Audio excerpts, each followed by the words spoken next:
ఇంట్లో మీరు మీరు శరత్ బాబు గారు ఒక అది మనసు బంధం అని చెప్పాలా, చెప్పచ్చా? మనసు బంధమే. నేను బాగా అనుకున్నాను, ఆయన కొంచెం అనుకుని వదిలేశారు.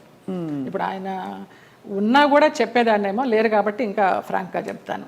ఆయనతోనే యాత్రలన్నీ చేశాను. మహానుభావుడు, దేవుడు నాకు ఒక గైడ్ని పంపించాడు అనుకున్నాను, లేకపోతే నేను అన్ని యాత్రలు చేసేదాన్ని. చాలా చాలా మంచి వ్యక్తి, అందులో ఏమీ సందేహం లేదు. ఒకరి రూపాయి తినరు, ఒకరికి పెట్టరు. ఆయన ఫ్యామిలీ వరకు ఆయన చూసుకుంటారు కానివ్వండి, అది లేదు, ఆ గుణం లేదు.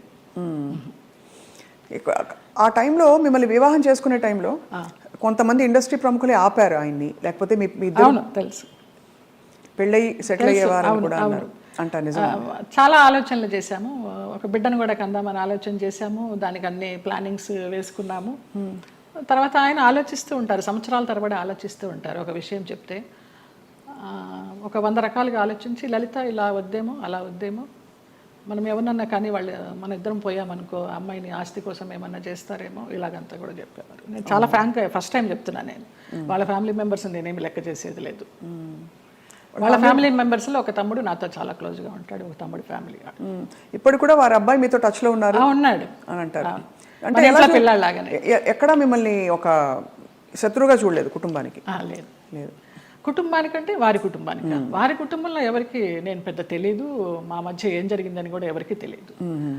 ఈ తమ్ముడు గారి ఫ్యామిలీకి తప్పించి వాళ్ళకు కూడా అంతంతే పైపైనే. నాకు ఆయనకి పరిచయం ఉందనే తప్పించి కొంచెం డీప్గా వెళ్ళామనేది తెలియదు. మీరు రమాప్రభ గారితో చాలా క్లోజ్ కదా ఒక టైంలో.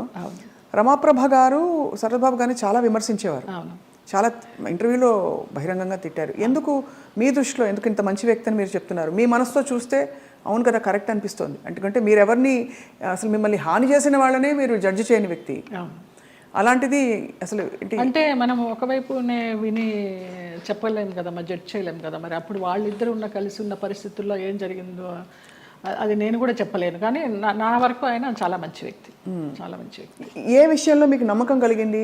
ఫర్ ఎగ్జాంపుల్, అంటే మీరు చూసిన అనుభవాల్ని బట్టి మనని ఇతను హింసించడు, మన డబ్బులు తీసుకోడు, లేదు వేరే విధంగా వేధించడు, కంట్రోల్ చేయడు, ఇలా రకరకాల కేటగిరీల్లో మనం తిన్న దెబ్బల్ని బట్టి ఆ విషయంలో మనకు నమ్మకం కలుగుతుంది. ఏ విషయంలో మీకు ఒక భరోసా కలిగింది ఆయన? నాకు తెలియదు. నా అంతటి నేనే మామూలుగా బావా అని పిలిచేదాన్ని, వెళ్ళేదాన్ని. రమాప్రభ గారి కోసం అక్కకి ఏమన్నా చేయండి బావా అనేదాన్ని. అక్కకి చాలా చేశానమ్మా, ఇంకా నేను చేయాల్సింది ఏమీ లేదు అనేవారు. అలాగా నేను ఈ గుళ్ళు వెళ్తాను, ఆ గుళ్ళు వెళ్తాను, ఈ పురాణాలు చదువుతానంటే ఆయన దగ్గర కూర్చుంటే గంటలు అలాగా టైం పాస్ అయిపోయేది. అప్పుడు నేను ఒక ఆడదాన్ని అనే అభ్యంతరం లేకపోతే మీ వెంట తీసుకెళ్ళడానికి, మీరు యాత్రలకు వెళ్ళినప్పుడు నాకు చెప్పండి బావా, నేను వస్తాను అనేదాన్ని. అలాగా మా యాత్ర సాగిందనమాట. అట్లా ఇంకా ఆయన లలిత అని పిలవడము,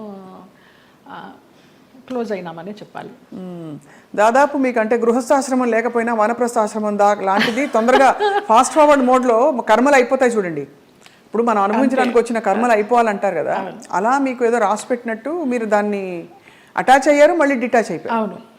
ఆయన ఒక విషయంలో బాధపడుతున్నప్పుడు చిట్టిబాబు గారు వాళ్ళే చెప్పారు, పోనీలే నీకు భగవంతుడు ఆయన్ని గైడ్ కింద పంపించాడు నువ్వు యాత్రలు చేయడానికి.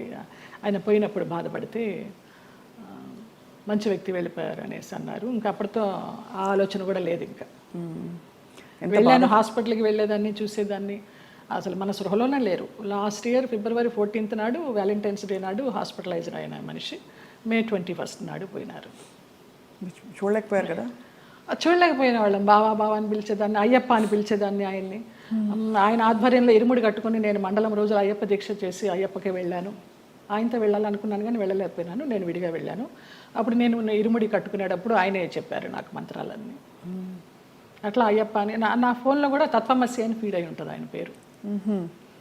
అయ్యప్ప తత్వమసి అంటే ఎంత మీరు మనసులో ఆయనకి చాలా ఆరాధించాను. ఆయనకి సేవ చేసుకుంటూ అలా ఉండిపోవాలనుకున్నాను. బట్ భగవంతుడు పడనిలా. లేదు, రుణం లేదు. అది అంతేనండి, బంధాలు అంతేనా? మరి అంతే అనుకోవాలి. రుణం ఉన్నంత వరకు మనం కలిసి ఉంటాం, తర్వాత కూడబెట్టిన పుట్టిన వాళ్ళు మన బిడ్డలే. అలాంటప్పుడు ఇంకా బయట నుంచి ఎక్కడో వచ్చిన వాళ్ళు ఆ రుణం ఉన్నంత వరకే ఉంటారు. అది రుణాన్ని బంధ రూపేణ పశుపత్ని సుతాలయ. సో మరి ఉన్నంతకాలం కష్టపడి ఉంటే దాన్ని ఎలా చూడాలి? రుణం ఉంది కాబట్టి నాకు ఈ కష్టాలు పెట్టాడు, కష్టాలు పడదాం అనుకోవాలా, లేకపోతే అంతే పడాలి. కష్టాలని భరించే శక్తిని ఇవ్వమని కోరుకుంటా నేను. నువ్వు కష్టాలను ఇచ్చావు, భరించే శక్తి నువ్వు, అదే కోరుకుంటా ఎప్పుడు. మరి ఎప్పుడు ఇది సరికాదు, సవ్యం కాదని ఇప్పుడు చాలామంది ఆడపిల్లలు, మీకు అయిన ఎక్స్పీరియన్స్, మీ పెళ్లిలో 6 నెలలలో ఒక హింస, ఒక ఎక్స్ప్లాయిటేషన్ ఉంది, బయటకు వచ్చేయాలని ఆలోచించిన పరిస్థితుల్లో ఎప్పుడు బయటికి రావాలనే స్ఫురణ ఎలా కలుగుతుంది? బికాజ్ భరిస్తాం, సర్దుకుంటాయన్న హోప్ ఉంటుంది. ఆ స్ఫురణ ఏం చెప్పిన మాట వినాలని మీ గైడెన్స్ అడుగుతున్నా. మీరు డైరెక్ట్గా పడ్డ వ్యక్తి కాబట్టి మీకు అర్థమైంది కదా ప్రశ్న. అది మన రాతలో ఉంటుంది, ఏదో అదృశ్యవాణి చెప్తుంది మనకి, భరించావు చాలు, ఇంకా ఇది చెయ్యి అని గైడెన్స్ వచ్చేస్తుంది అని. నాకు బ్లైండ్గా వెళ్తాను నేను, అంతే. అంతే, అంత డీప్గా వెళ్ళి నాలెడ్జబుల్గా చెప్పాలంటే నాకు తెలియదు, కానీ అనిపిస్తుంది, మనకే అనిపిస్తుంది. ఇంకా ఆ టైం అయిపోతుందని అనిపించినప్పుడు అది ఆటోమేటిక్గా వస్తుందని నేను అనుకుంటున్నాను. ఎంత ఇవాల్వ్ అయ్యారు మీరు స్పిరిచువల్గా, ఎన్ని కష్టాలు పడినా కూడా ఎంత పరిణితి తెచ్చుకున్నారు మీరు, అంటే జీవిత ప్రయాణంలో. నేను కేరళ డీటాక్స్కి వెళ్ళినప్పుడు కూడా 14 days ఒంటరిగా ఉన్నాను. అప్పుడు నా లైఫ్ స్టైల్ మారిపోయిందమ్మా, మైండ్ సెట్ కానీ లైఫ్ స్టైల్ కానీ. ఎంత భయస్తురాల్లో నేను, చిన్న విషయానికి భయపడిపోతే, ఎక్కడన్నా నొప్పి వస్తే, ఇక్కడ నొప్పి వస్తే బ్రెస్ట్ క్యాన్సర్ ఏమో, ఇక్కడ నొప్పి వస్తే అపెండిసైటిస్ ఏమో అని అస్సలు లేదు. ముక్తినాథ్ నడిచి దిగాను -degreesలో మొన్న. అవునా? మొన్న రీసెంట్గా 4 days అవ్వలేదు. ఆ ముక్తినాథ్ ఒక ఇన్సిడెంట్ చెప్పాలి స్వప్న. ఒక ఆవిడ కటక్ నుంచి వచ్చారు, జ్యోత్స్నారావు అనేసి, ఒరిస్సా ఆవిడ కాదులే, ఒరిస్సాలో జాబ్ చేసేవారు, కాకినాడ ఆవిడ, బ్రాహ్మణ ఆవిడ. ఎవరు లేరు, నానే వాళ్ళు ఎవరు లేరు, తోడబుట్టిన అన్నదమ్ములు కానీ, అక్క చెల్లెళ్ళు కానీ, సంసారం కానీ, పిల్లలు కానీ ఎవ్వరు లేరు. ఆవిడ బ్రహ్మచారిణి.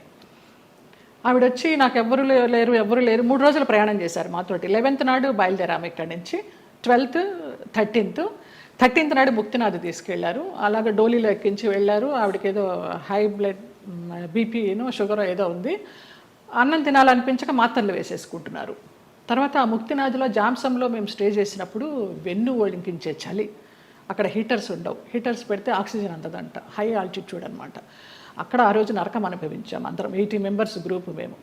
Sai Krishna tours and travels అని సాయిరామ్ గారు, ప్రసన్న గారు, వైఫ్ అండ్ హస్బెండ్, ఆది దంపతులు. నిజంగా 2009 నుంచి వాళ్ళు ఈ ట్రావెల్ చేస్తున్నారు. ప్రతి ఒక్క గ్రూప్తో ట్రావెల్ చేస్తారు. ఇంకా నేను లైఫ్ జర్నీ అంతా వాళ్ళతోనే యాత్రలు కంటిన్యూ చేయాలని వాళ్ళతో చెప్పి కూడా వచ్చా కన్ఫర్మేషన్. ఆవిడ ముక్తినాథ్ని దర్శించుకొని, సాయిరామ్ గారు మేము వెళ్ళే రోజు ముందర రోజు నైట్ హోటల్లో డిన్నర్కి గ్యాదర్ అయినప్పుడు చెప్తారు, అమ్మ ఇలా ఉంటుంది అక్కడ సిచ్యువేషను, స్నానాలు చేయకండి, 108 జలధారలు ఉంటాయి, స్నానాలు చేయకండి, -degrees ఉంటాయి, నెత్తి నీళ్లు చల్లుకుంటే చాలు, మనకి ముక్తినాథుడి దర్శనం కావాలి, మీరు ఆయన్ని చూడడం కాదు ముఖ్యం, ఆయన మిమ్మల్ని చూడడం ముఖ్యమని చాలా చక్కగా వివరించి ఆవిడని అడిగారు, అమ్మ మీ పరిస్థితి ఇలా ఉంది, వస్తారా, రాలేకపోతే రూమ్లో ఉండండి, భోజనం ఏర్పాట్లన్నీ చేసి మీకు ఒక మనిషిని పెట్టి నేను వెళ్తాను. లేదు సాయిరామ్, నాకు ఆ ముక్తినాథుడిని చూడాలి, నా ఒకే ఒక కోరిక అన్నారమ్మ. వచ్చారు, ముక్తినాథుడిని చూశారు. మర్నాడు అందరం బయలుదేరి బస్సుల్లో పోక్రా రిటర్న్ రావాలి. కార్లోనే స్పాట్ డెడ్ అమ్మ ఆవిడ. ముక్తినాథుడు అన్నందుకు ముక్తి, మోక్షం. ఎంత అదృష్టవంతరాలు, ఎవ్వరు లేరని 80 మందితో ప్రయాణం చేసి 3 రోజులు ముక్తినాథుని చూసి 4వ రోజు పోయింది. అసలు అద్భుతమైన సంఘటన అయితే నాకు, నేను మర్చిపోలేను ఈ యాత్రలో. ఆవిడ చనిపోయినప్పుడు ఎంత ప్రేతకళగా ఉందో, చితి మీద పెడితే అక్కడే ఎవరో కజిన్ నెంబర్ దొరికింది, ఫోన్లో అడిగితే మేము రాలేమండి, అంత దూరం మీరు చేసేయండి అని ఈయనకు అథారిటీ ఇచ్చేశారు సాయిరామ్ గారికి. అక్కడ ఆర్మీ సహాయంతో ఆయన మన హిందూ సాంప్రదాయంలో ఆమెకి దహన సంస్కారాలు చేస్తే, చితి మీద పెట్టినప్పుడు ఆవిడకి ఫోటో తీస్తే ఎంత చిద్విలాసంగా ఉందో తెలుసా అమ్మ ఆవిడ ముఖం. చనిపోయినప్పుడు ఈ 4 బయటకు వచ్చేసి కళ్ళు తేలేసి ఉన్న మనిషి హాయిగా అలా ఉంది. అసలు అది జన్మలో మర్చిపోలేను. అంతకుముందు రోజు అడిగారు, ఎవరికి ముక్తి కావాలంటే 2 చేతులు ఎత్తా నేను, ఏం మీకు లగేజ్ లేదా అని అడిగారు. నాకు ఏ లగేజ్ లేదన్నాను. అంటే వెనకాల బంధాలు లేవా అనేసి. మీరు అనుకుంటే కాదు దేవుడు అనుకోవాలి, ఆయన ఎవరికి ఇవ్వాలో వాడికే ఇస్తారు అనేసి. అలాగా ఆవిడ అదొక అద్భుతమైన సంఘటన. ఆనందించాం, ఆవిడ పోయినందుకు బాధపడలేదు. ఎంత అదృష్టవంతరాలు, ఎంత చక్కని అనాయాసన మరణం అంటారు కదా, అలా.